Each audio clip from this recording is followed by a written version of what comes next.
Сәлеметсіздер ме, балалар? Бүгін мен сіздерге әжемнің ертегілері кітабынан ақыл, ғылым, бақыт деген әңгімесін оқимын. Ақыл, ғылым, бақыт үшеуі ақиқаттың алдына келіп сарапқа түседі.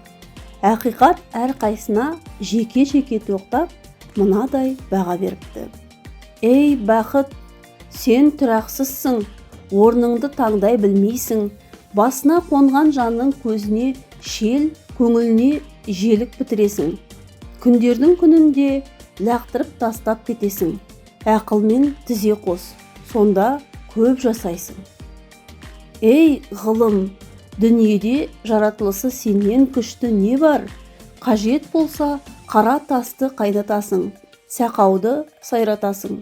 Жоқтан бар, бардан жоқ жасайсың. 18.000 ғаламда билеп түстеуден көздеп, адамзатты кейде түзік, кейде бұзық жолға саласың.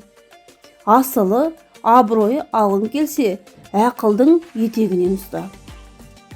Ей ақыл, патшаға да, пендеге де өзіңнен артық дос жоқ. Бір кемшілігің, ашу үстіңе кіріп келген орныңда беріп шығасың да кетесің. Кейін ашудың бүлдіргенін жамап жасқаймын деп тағы әлекке түсесің. Әуелден от басында кірпік қақпай отыратыныңды білсе, ашу сенің үстіңе кірмеген болар еді. Менің тілек батам.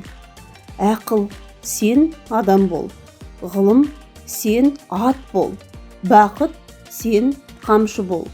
Үшеуің біріксең, ешбір мұң-мұқтаждарың болмас, депті. Назарларыңызға рахмет.